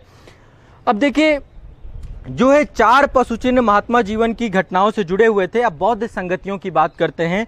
यहाँ पर देखिए एक जगह हाथी की बात आती है, हाथी गर्भ का प्रतीक है, हाथी बौद्ध धर्म से जुड़ा हुआ है। दूसरा सांड यौवन से जुड़ा हुआ है, घोड़ा गृह त्याग से जुड़ा हुआ है, और शेर समृद्धि से। 4 जानवर जो हैं बौद्ध धर्म से जुड़े हुए हैं। ध्यान रखिएगा, इससे भी प्रश्न पूछता है, हाथी, सांड, घोड़ा और शेर। ठीक है, इसके बाद 4 बौद्ध संगतियां हुई, 4 बौद्ध संगतियां हुई। पहली बौद्ध संगति 483 ईसा पूर्व हुई, जब महात्मा बुद्ध का महापरिनिर्वाण हुआ। ठीक है, कहाँ है? स्थल है राजगीर। शासक इस समय अजातशत्रु था। अजातशत्रु के समय काल पे ही पहली बौद्ध संगति हुई और अध्यक्ष थे महाकश्यप। यहाँ पर सुत्त पिटक और विनय पिटक की रचना की गई। ठीक है, विनय पिटक आप जानते हैं बौद्ध संघ के जो नियम हैं इन्हें विनय पिटक कहा जाता है। और सुत्त पिटक जो है आपका, इसमें जो है जो बौद्ध जो दर्शन है उसको यहाँ पर दिखाया गया। अभिधम्म पिटक में बौद्ध दर्शन है और सुत्त पिटक में जो है वो बुद्ध की शिक्षाओं का संग्रह किया गया है, बुद्ध के उपदेशों का संग्रह किया गया है। तो प्रथम बौद्ध संगति जो है 483 ईसा पूर्व हुई, राजगीर में हुई, राजगिरी में हुई, जो मगध साम्राज्य की राजधानी थी। महाकश्यप इसके अध्यक्ष थे और इसका संरक्षक जो था अजातशत्रु था। यहाँ पर सुत्त पिटक और विनय पिटक की रचना की गई। इसके बाद दूसरी बौद्ध संगति 383 ईसा पूर्व हुई, 100 वर्ष बाद हुई। तो 383 ईसा पूर्व कहाँ हुई? वैशाली में हुई। इस समय जो अध्यक्ष थे वो साबाकामी थे, अध्यक्ष सामाकामी थे, स्थाविर थे। और यहाँ पर संरक्षक कालाशोक था। संरक्षक कौन था इसका? इसका संरक्षक कालाशोक था। इसके बाद जो है यहाँ पर जो है बौद्ध धर्म 2 भागों में बंट जाता है। दूसरी बौद्ध संगति में बौद्ध धर्म जो है 2 शाखाओं में बंट जाता है। पहली शाखा महासंघिक की है और दूसरी शाखा स्थाविरवादी के नाम से जानी जाती है। 2 भागों में बौद्ध संघ दूसरी बौद्ध संगति में बंट जाता है। इसके बाद तीसरी बौद्ध संगति 250 ईसा पूर्व पाटलिपुत्री में हुई। यहाँ पर शासक अशोक था। अशोक के समय जो अध्यक्ष थे वो थे मोगल तिस्यपुत्र। तो मोगल तिस्यपुत्र ये इसके अध्यक्ष थे और अशोक के टाइम पे तीसरी बौद्ध संगति होती है और यहीं पर अभिधम्म पिटक का संकलन किया जाता है जिसमें बौद्ध दर्शन है। इसके बाद चतुर्थ बौद्ध संगति जो है 98 ईसा पूर्व में होती है, प्रथम सदी ईसा पूर्व होती है। ये कुंडल वंश में, कुंडल वन कश्मीर में होती है और इस समय जो है शासक कनिष्क था। कुषाण वंश का सबसे महान शासक कनिष्क था और जो है अध्यक्ष थे वसुमित्र। और यहाँ पर बौद्ध धर्म 2 भागों में बढ़ जाता है, हीनयान और महायान। यहीं पे चौथी बौद्ध संगति में बौद्ध धर्म हीनयान और महायान में बढ़ जाता है। इसके बारे में अभी आगे चर्चा करेंगे कि हीनयान की मान्यताएं क्या है और महायान की मान्यताएं क्या है। बुद्ध के शिष्यों की बात करते हैं। बुद्ध के जो प्रमुख शिष्य हैं, कुछ 13 के आसपास प्रमुख शिष्य हैं जिनके बारे में प्रश्न पूछे गए हैं, उनको मैं बताता हूं। पहला है तपस्सु, तपस्सु या मल्लिक। ये मल्लिक और तपस्सु ये बुद्ध के प्रथम 2 अनुयायी थे। पहला है तपस्सु और दूसरा मल्लिक। दूसरा है पंचवर्गीय ब्राह्मण। तीसरा है शारिपुत्र। चौथा है मोग्दलायन। 5वां है उनका पुत्र राहुल। ये भी बुद्ध का शिष्य बन जाता है। जो उनका पुत्र राहुल था ये भी बुद्ध की शिष्यता ग्रहण कर लेता है। इसके बाद नंद, नंद इनका सौतेला भाई था, ये भी बुद्ध का शिष्य बन जाता है। 7वां उपाली। 8वां था आनंद। आनंद ही वो व्यक्ति था जिसने स्त्रियों को बौद्ध संघ में जो है सम्मिलित कराने का प्रबल प्रयास किया। 9वां था जीवक। जीवक जो है ये बिंबसार के दरबार में था, राजा बिंबसार के। और आपको पता है कि जब अवंती नरेश प्रद्योत जो है ये जो है बीमार पड़ जाते हैं, तब जो है इनको चिकित्सा कार्य के द्वारा बिंबसार के द्वारा इनको भेजा जाता है। बिंबसार मगध के शासक थे, ये भी जो है महात्मा बुद्धा के शिष्य बन जाते हैं। अजातशत्रु जो है, अजातशत्रु भी जो है पहले प्रारंभ में आजीवक संप्रदाय को मानता है, जैन धर्म के संपर्क में रहता है, लेकिन बाद में महात्मा बुद्धा से प्रभावित होकर के बौद्ध धर्म में महात्मा बुद्धा से दीक्षा प्राप्त करता है। 13वें थे महाकश्यप। महाकश्यप जो थे प्रथम बौद्ध संगति के अध्यक्ष थे। ठीक है, तो ये आपके जो है 13 प्रमुख शिष्य हैं जिनसे प्रश्न पूछे जा सकते हैं, इनको ध्यान रखिएगा। महात्मा बुद्ध की प्रमुख शिष्याओं की बात करें तो पहली प्रजापति गौतमी जो थी इनकी सौतेली माता थी, प्रथम शिष्या थी। दूसरी जो थी इनकी पत्नी यशोधरा, ये दूसरी शिष्या बनी। नंदा इनकी सौतेली बहन थी, ये भी इनकी शिष्या बनी। आम्रपाली, विशाखा, क्षेमा जो थी बिंबसार की पत्नी थी, और मल्लिका, ये प्रमुख जो है महात्मा बुद्ध की शिष्याएं थीं। प्रजापति गौतमी, दूसरी यशोधरा, तीसरी नंदा, चौथी आम्रपाली, पांचवी विशाखा, छठवीं क्षेमा और सातवीं मल्लिका। प्रमुख बोधिसत्वों की बात करें जिनकी चर्चा मिलती है, अजंता एलोरा की गुफाओं में भी बोधिसत्वों के प्रतीक चिन्ह मिलते हैं, कहीं भी जाएंगे तो पहले हैं अवलोकितेश्वर, इन्हें पदम पाणी के नाम से भी जानते हैं। कई बार आप देखते हैं कि एक बोधिसत्व है जिनकी प्रतिमा जो है बनी हुई है और वो हाथ में पदम लिए हुए हैं, यही अवलोकितेश्वर हैं, इन्हीं को पदम प्राणी के नाम से जानते हैं। इसके अलावा अगले मंजूश्री, ये भी एक महत्वपूर्ण बोधिसत्व हैं।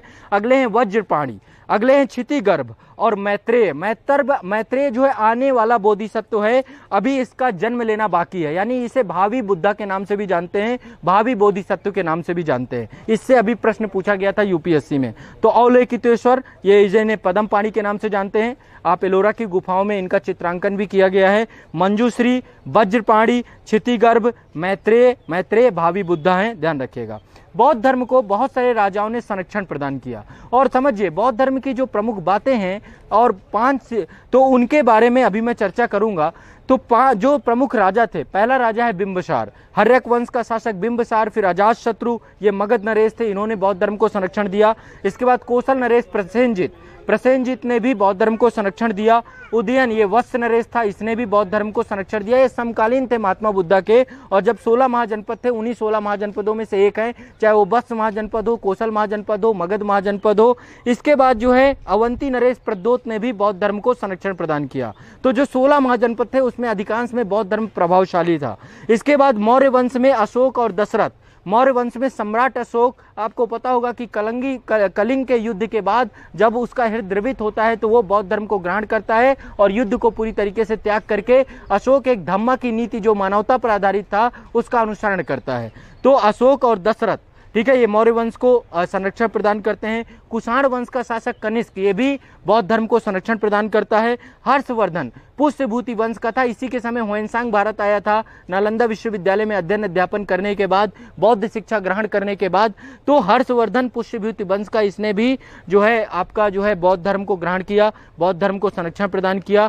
फिर सहसी वंश और पाल वंश, ठीक है। तो इस तरीके से 9 वंश है टोटल जिन्होंने बौद्ध धर्म को संरक्षण प्रदान किया। पहला मगध नरेश, बिंबसार और अजातशत्रु, प्रसेनजित, उदयन, प्रद्योत, मौर्य सम्राट अशोक, दशरथ, कनिष्क, कुषाण सम्राट, हर्षवर्धन, सहसी वंश और पाल वंश, इनके द्वारा बौद्ध धर्म को संरक्षण दिया गया।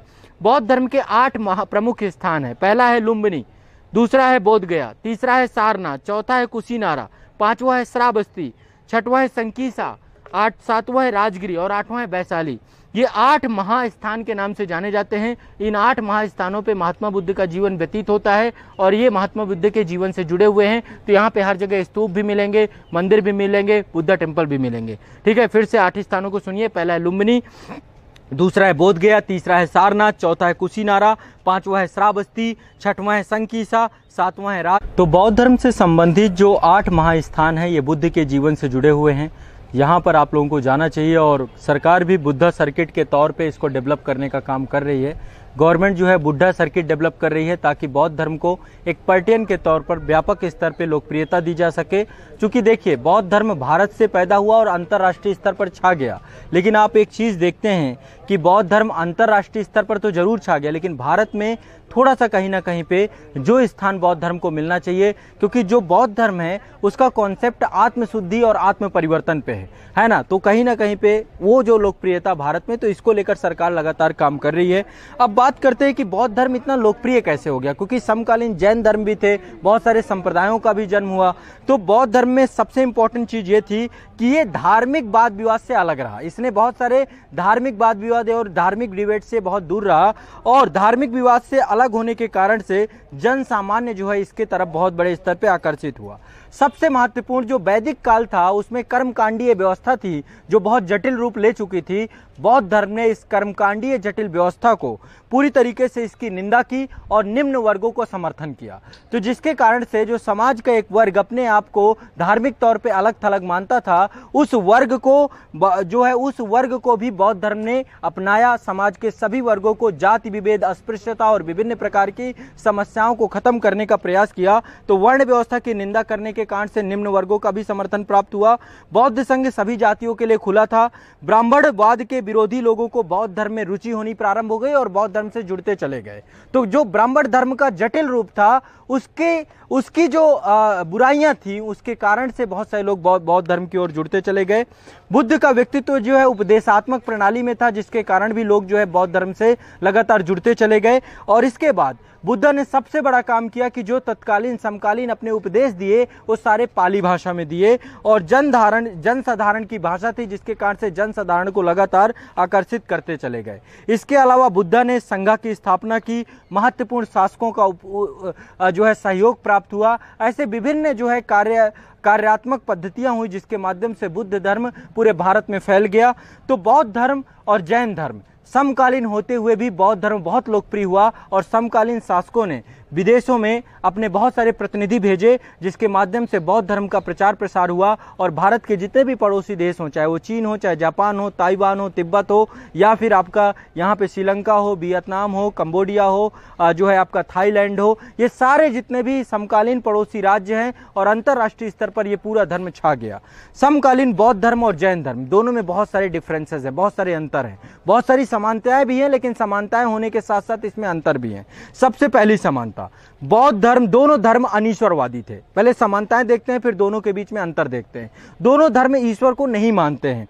तो बौद्ध धर्म और जैन धर्म में पहली समानता क्या थी? दोनों धर्म अनीश्वरवादी थे। दूसरा, दोनों धर्म वैदिक सिद्धांतों को नहीं मानते थे, वैदिक सिद्धांतों के खिलाफ थे, कर्मकांडी सिद्धांतों के खिलाफ थे।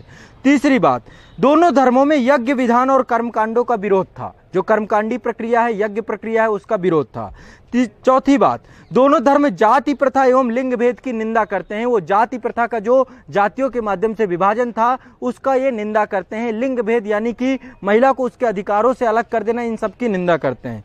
दोनों धर्म पुनर्जन्म में विश्वास करते हैं। तो इस तरीके से ये प्रमुख समानताएं थी बौद्ध धर्म और जैन धर्म में। लेकिन बौद्ध धर्म और जैन धर्म में बहुत सारी असमानताएं भी थी। क्या क्या असमानताएं थी? सबसे पहले, जैन धर्म पे अहिंसा पर अत्यधिक बल दिया गया था। यानी कि बौद्ध धर्म में जैन धर्म से मतलब बुद्ध ने मध्यम मार्ग का प्रतिपादन किया, लेकिन जैन धर्म एक्सट्रीम लेवल पर अहिंसा पर बल देता है, जहां पर जो है कहीं ना कहीं पे जो व्यवहारात्मक तौर पे, इसके कारण से आप जानते हैं कि जैन धर्म में कृषि कर्म को भी मना किया गया है, कृषि कार्य को मना किया गया है। तो ऐसी बहुत सारी चीजें हैं जिसके कारण से जो व्यवहारात्मक न होकर केवल आदर्शात्मक थी, और आदर्शात्मक के कारण से चीजें जो है नहीं हो पाई। इसके अलावा जैन धर्म आत्मा को शाश्वत रूप में मानता है। जैन धर्म आत्मा को शाश्वत रूप में मानता है, अर्थात जीव आत्मा में होता है। किंतु जो बौद्ध धर्म है वो आत्मा को नहीं मानता है। आत्मा पे बौद्ध धर्म पे चर्चा नहीं की गई है, दोनों को अलग अलग माना जाता है। ईश्वर को भी नहीं माना जाता, ये भी अनीश्वरवादी है।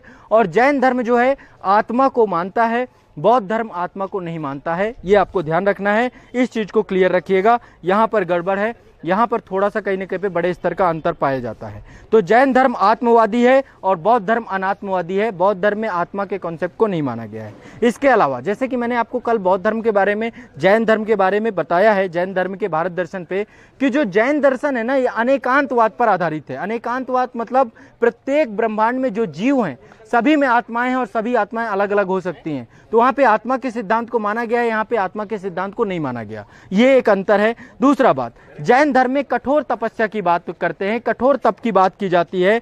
आत्महत्या के लिए संलेखना या संतारा विधि की बात की जाती है, लेकिन बौद्ध दर्शन में ऐसा कुछ भी नहीं है। इसके अलावा जैन धर्म का विकास भारत के बाहर नहीं हुआ, जबकि बौद्ध धर्म जो है वैश्विक स्तर में फैल गया। इसके अलावा जैन धर्म जो है वर्ण व्यवस्था की निंदा नहीं करता, जबकि बौद्ध धर्म जो है वर्ण व्यवस्था की निंदा करता है। तो ये प्रमुख जैन धर्म और बौद्ध धर्म की असमानताएं हैं, ये भी आपको जाननी चाहिए। मैंने प्रमुख समानताएं भी बताई, प्रमुख असमानताएं भी बताई। इसके बाद नेक्स्ट है आपका बौद्ध धर्म का विभाजन।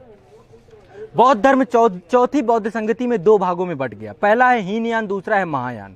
दोनों को समझते हैं कि हीनयान क्या है और महायान क्या है, दोनों में क्या अंतर है। सबसे पहले हीनयान। हीनयान जो है गौतम बुद्ध को महापुरुष के तौर पे मानते हैं, भगवान के तौर पे नहीं मानते।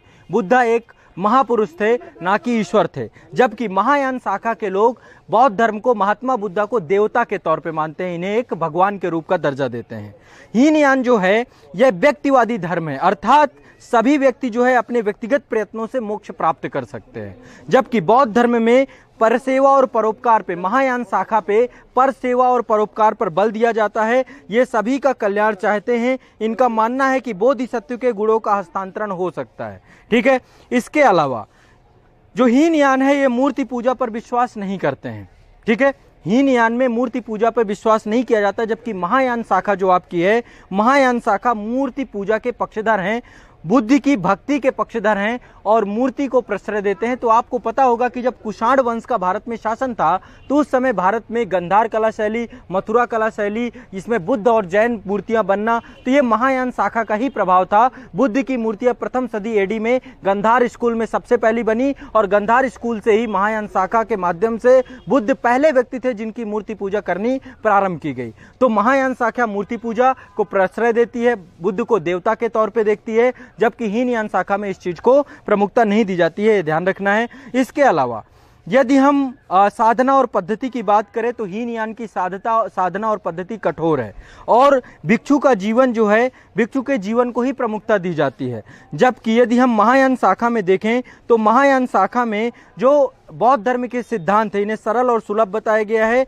भिक्षुओं के साथ साथ उपासकों का भी महत्व, यानी गृहस्थ जीवन में जो लोग बौद्ध धर्म को मानते हैं उनको भी वही महत्व प्रदान किया गया है। इसके अलावा बौद्ध धर्म में जो साहित्य है वो पाली भाषा में है, पूरा का पूरा। हीनयान में जो साहित्य है वो पाली भाषा में है और जो महायान में साहित्य है वो संस्कृत भाषा में ज़्यादातर देखने को मिलता है। तो आप देखेंगे तो हीनयान और महायान में ये प्रमुख अंतर है। हीनयान बुद्धा को महापुरुष के तौर पे मानते हैं, महायान देवताओं के तौर पे मानते हैं। हीनयान मूर्ति पूजा को प्रमुखता नहीं देते हैं, जबकि महायान मूर्ति पूजा को ही प्रमुखता देते हैं। हीनयान में जो साहित्य पाली भाषा में है और ये संस्कृत भाषा में है। अब बौद्ध धर्म से जुड़े हुए अन्य संप्रदायों के बारे में जानेंगे, जितने भी अन्य संप्रदाय हैं। तो हीनयान और महायान, इनके अतिरिक्त भी बौद्ध धर्म के अन्य विभिन्न संप्रदाय भी थे। जैसे कि एक संप्रदाय था वज्रयान शाखा। बौद्ध धर्म में एक वज्रयान शाखा थी जो तिब्बत का क्षेत्र है, चाइना वाला क्षेत्र है, यहाँ पर वज्रयान शाखा की प्रमुखता है, जो हमारा हिमाचल प्रदेश का क्षेत्र है। तो वज्रयान शाखा ये भी जो है पूर्व मध्यकाल में बौद्ध धर्म के अंदर ही तंत्र मंत्र का प्रभाव बढ़ता है और इसके प्रभाव से ही वज्रयान शाखा का जो है वो उद्भव होता है। वज्रयान के शाखा के लोग जो थे ये जो है इनका ये वज्र के साथ अपना संबंध धर्म के साथ स्थापित करते हैं और इनका मानना है कि इसकी प्राप्ति के लिए पंच मकारों की आवश्यकता होती है। पंच मकार में से पंच मकार, माँ से 5 चीज़ें हैं। पहला है मध्य, दूसरा है मांस, तीसरा है मैथुन, चौथा है मत्स्य और 5वां है मुद्रा। इनकी साधना करते हैं। जादुई शक्ति का प्रयोग करके ये मुक्त की संकल्पना पर विश्वास करते हैं और इसके जो प्रमुख केंद्र है वो है नालंदा वाले क्षेत्र पे, विक्रमशिला वाले क्षेत्र पे, सोमपुरी वाले क्षेत्र में, जगदल्ला वाले क्षेत्र पे जो है वज्रयान शाखा का प्रभाव भी देखने को मिलता है। ठीक है। तो तंत्रवाद को बौद्ध संप्रदाय में अपनाने वाले जो हैं वो सर्वज्ञ मित्र भी पहले व्यक्ति थे जिन्होंने तंत्रवाद को अपनाया था। तो एक शाखा है आपकी वज्रयान में। ठीक है। इसके अलावा वज्रयान से जुड़े हुए 2 आपके संप्रदाय और हैं, उपशाखाएं भी हैं। पहला है आपका चक्रयान और चक्रयान के अलावा सहजयान। ये 2 ब्रांचेज और हैं, चक्रयान और सहजयान। ठीक है। कुछ प्रमुख बौद्ध विद्वानों की बात करते हैं। पहले बौद्ध विद्वान है अश्वघोष। अश्वघोष जो हैं ये कनिष्क के समकालीन थे, कनिष्क के दरबार में भी थे और जो चौथी बौद्ध संगति हुई थी उसमें वसुमित्र के साथ ये उपाध्यक्ष भी थे। तो इन्होंने बुद्ध चरित्र ग्रंथ की रचना की है। अश्वघोष प्रमुख जो है बौद्ध धर्म के विद्वान थे। दूसरे नागार्जुन, नागार्जुन जो थे ये बौद्ध दर्शन के माध्यमिक विचारधारा का इन्होंने प्रतिपादन किया था। ये शून्यवाद के नाम से जानी जाती है। तो बौद्ध धर्म की मानवीय माध्यमिक विचारधारा का प्रतिपादन करने वाले इनका नाम आपका नागार्जुन है और इनको द्वारा ही शून्यवाद का प्रतिपादन किया जाता है या शून्यवाद के नाम से इनकी विचारधारा जानी जाती है। वसुबंध, वसुबंध जो है ये इन्होंने जो है बौद्ध धर्म का इन्होंने ही अभिधम्म कोश की रचना की है। तो अभिधम्म कोश को विश्व कोश भी कहा जाता है। वसुबंध ने अभिधम्म कोश की रचना की है। बुद्ध घोष, बुद्ध घोष के द्वारा एक पुस्तक लिखी गई जिसका नाम है विशुद्ध मार्ग। तो हीनयान संप्रदाय का प्रमुख ग्रंथ है जिसको बोलते हैं विशुद्ध मार्ग, ये बुद्ध घोष के द्वारा लिखी गई है। तो ये प्रमुख जो है बौद्ध विद्वान थे। इसके बाद बौद्ध साहित्य की बात करते हैं तो त्रिपिटक के बारे में आप जानते हैं। 3 पिटक थे, 3 प्राचीनतम ग्रंथ थे। पहला था आपका सुत्त पिटक, दूसरा था आपका विनय पिटक और तीसरा आपका अभिधम्म पिटक। सुत्त पिटक जो है इसमें बौद्ध धर्म के धार्मिक विचारों और उपदेशों का संग्रह किया गया है। बुद्धा के धार्मिक विचार और उपदेशों का संग्रह जो किया गया है वो आपका सुत्त पिटक में किया गया है और ये गद्य और पद्य दोनों भाषाओं में है। सुत्त पिटक आपका गद्य में भी है और पद्य में भी है। सुत्त पिटक में 5 निकाय हैं। पांचों निकायों के बारे में समझेंगे। सुत्त पिटक जो है 5 निकायों में बटा हुआ है। पहला है दीर्घ निकाय। दीर्घ निकाय में महात्मा बुद्ध के जीवन के अंतिम समय का वर्णन किया गया है, ठीक है। दूसरा है मध्यम निकाय, तीसरा है संयुक्त निकाय और चौथा है अंग्युत्तर निकाय। इसी अंग्युत्तर निकाय में 16 महाजनपदों के बारे में जानकारी मिलती है। तो जो अंग्युत्तर निकाय है सुत्त पिटक का ही हिस्सा है। सुत्त पिटक को 5 भागों में बांटा गया है। पहला दीर्घ निकाय, दूसरा है मध्यम निकाय, तीसरा है संयुक्त निकाय, चौथा है आपका अंग्युत्तर निकाय और 5वां है आपका खद्दक निकाय, ठीक है। तो ध्यान रखिएगा सुत्त पिटक आपका बौद्ध धर्म में जो धार्मिक विचार हैं, उपदेश हैं, उनका संग्रह किया गया है। दूसरा है विनय पिटक। विनय पिटक में बौद्ध भिक्षुओं के अनुशासन संबंधी नियमों का, बौद्ध संघ की प्रणाली का, इसका वर्णन किया गया है, कार्य प्रणाली की व्याख्या की गई है। अगला है अभिधम्म पिटक। तो अभिधम्म पिटक में महात्मा बुद्ध के उपदेशों और सिद्धांतों की दार्शनिक व्याख्या की गई है। इस पिटक का संकलन जो है अशोक के समय तीसरी बौद्ध संगति में हुआ था। जो सुत्त पिटक और विनय पिटक थे इनका संकलन जो है प्रथम बौद्ध संगति में और अभिधम्म पिटक का संकलन तीसरी बौद्ध संगति में। ध्यान रखना है, स्पष्ट रखना है, ठीक है इस चीज को। अगला है आपका अन्य बहुत सारे कुछ बौद्ध ग्रंथ हैं, उनके बारे में भी चर्चा करते हैं। जातक के बारे में आप सुनते रहते हैं। तो ये जातक जो है भगवान बुद्ध के 8400 पूर्व जन्मों की 500 अधिक गाथाएं हैं। इसमें ये जो है जातक कथाएं महात्मा बुद्ध के पूर्व जन्म की घटनाओं का इनमें वर्णन किया गया है। लगभग 8400 पूर्व जन्मों की, 84,000 माफ करिएगा, 84,000 पूर्व जन्मों की यहाँ पर महात्मा बुद्ध के जो है 5 जो है लगभग जो है 500 से ज़्यादा गाथाएं हैं। और खुद्दक निकाय में जो सुत्त पिटक का 5वां अंक है उसमें जो है जातक कथाओं का वर्णन बड़े स्तर पे किया गया है। एक पुस्तक है, एक बुक है आपकी प्रज्ञा पारमिता। ये महायान संप्रदाय की सबसे महत्वपूर्ण जो है दार्शनिक पुस्तक है और इसके लेखक आपके नागार्जुन थे, ठीक है। तो एक पुस्तक बौद्ध धर्म की आपकी प्रज्ञा पारमिता है। इसके बाद 2 हैं थेरी गाथा और थेरी दूसरी है थेर गाथा और थेरी गाथा। इन दोनों में क्या क्या अंतर है? थेर गाथा, सबसे पहले थेर गाथा के बारे में समझिए, ये भी बहुत साहित्य है। थेर गाथा जो है ये बौद्ध भिक्षुओं द्वारा संकलित ग्रंथ है। थेर गाथा बौद्ध भिक्षुओं द्वारा संकलित ग्रंथ है। और दूसरा है थेरी गाथा। थेरी गाथा बौद्ध भिक्षुओं द्वारा संकलित ग्रंथ है। तो भिक्षुओं द्वारा संकलित ग्रंथ थेर गाथा और भिक्षुओं द्वारा संकलित ग्रंथ जो है थेरी गाथा। तो ध्यान रखिएगा इसको। अब बात यह है कि बौद्ध धर्म पूरे विश्व में बड़े स्तर पर प्रचार प्रसार तो इसका हुआ। विश्व के विभिन्न देशों में आज भी बौद्ध धर्म बड़े स्तर पर पुष्पित और पल्लवित हो रहा है, लेकिन भारत से इसका धीरे धीरे पतन होता जा रहा है। ये क्वेश्चन यूपीएससी ने पूछा था, इसके क्या कारण थे?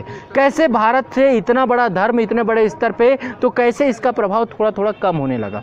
तो इसके कुछ कारण है, पहला बता रहे हैं।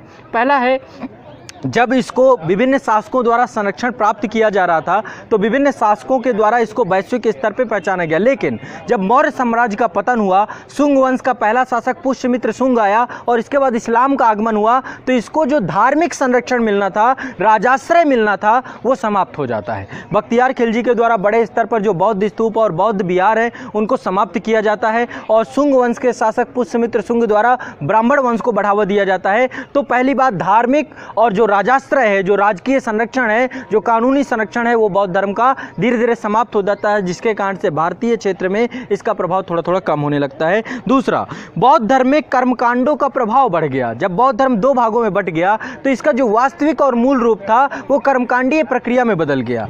ये भी जो है मूर्ति पूजा के विरोध में प्रारंभ हुआ, ये जो धर्म है कर्मकांडों के विरोध में प्रारंभ हुआ ये धर्म है खुद कर्मकांडों के चंगुल में फंस गया, जिसके कारण से इसका प्रभाव धीरे धीरे कम होने लगा। इसके अलावा पाली भाषा जो स्थानीय लोकल भाषा होती थी उसकी जगह पे संस्कृत भाषा को प्रमुखता दिया जाना, इसके अलावा ब्राह्मण धर्म का पुनरुत्थान हो जाना, फिर से ब्राह्मण धर्म प्रमुख धर्म बन जाना, या विभिन्न धर्मों से चुनौतियां होना जैसे कि इस्लाम का आगमन, उसके कारण से भी बौद्ध धर्म का प्रभाव थोड़ा सा भारतीय क्षेत्र में कम हो गया। इसके अलावा जो बौद्ध विहार थे, इन बौद्ध विहारों में कुरीतियों का आ जाना, भोग विलासता का आ जाना, जो बौद्ध धर्म के प्रचारक हैं, संरक्षक हैं, तो कहीं ना कहीं पे कुरीतियों और भोग विलासता का प्रभाव के कारण भी बौद्ध धर्म का धीरे धीरे पतन होना शुरू हो जाता है। इसके अलावा कुछ जो शासक थे वो बौद्ध विरोधी दृष्टिकोण के थे, तो इस तरीके से भारतीय क्षेत्र से जो बौद्ध धर्म का उद्भव हुआ, भारत के अतिरिक्त विश्व के विभिन्न क्षेत्रों में जाकर के पहुंचा, वो दौर बौद्ध धर्म भारत से धीरे धीरे समाप्त होने लगता है। तो इस तरीके से बौद्ध धर्म से जुड़े हुए जितने भी पहलू थे इस सेशन में मैंने आपको बताया। तो भारत दर्शन के इस पूरे सेशन में आप सभी ने बोध गया कि इस पवित्र धरती से, महात्मा बुद्ध के महापरिनिर्वाण स्थल से, आप सभी ने संबोधि स्थल से जहां पर महात्मा बुद्ध को ज्ञान की प्राप्ति हुई, इस स्थल से आप सभी ने हमारे साथ बड़े स्तर की व्यापक जानकारी प्राप्त की। आप सभी भारत दर्शन के इस एपिसोड से आप सभी को जो भी आपके प्रश्न हैं, यदि आप इसे 2 से 3 बार देखेंगे निश्चित तौर पे गलत नहीं होंगे। मैंने क्रमवार एक एक बिंदुवार चीज़ों को उठाया है, आप चीज़ों को आराम से कर सकते हैं, पढ़ सकते हैं, और भारत दर्शन के सभी कार्यक्रमों को आप देखते जाइए। हमारा प्रयास रहेगा कि धरातली स्तर पर जा करके आपको एक एक चीज़ें सारी बताएंगे। हमने बोध गया के पूरे बोध वृक्ष के साथ जो भी बुद्ध के स्थान थे वो भी आपको दिखाए, और ये श्रृंखला लगातार जारी रहेगी, सतत जारी रहेगी। तो आप सभी का एक बार फिर से मैं हार्दिक अभिनंदन करता हूँ आज़ाद IAS एकेडमी के इस बृहत मंच में। आप हमारे साथ बने रहिए, लगातार भारत के विभिन्न हिस्सों से भारत के उस ऐतिहासिक पन्नों को, भारत की संस्कृति को, भारत की सामाजिक संस्कृति को हम लगातार आपके साथ इस पूरी श्रृंखला में लाते रहेंगे। आप सभी का बहुत बहुत धन्यवाद, बहुत बहुत शुक्रिया।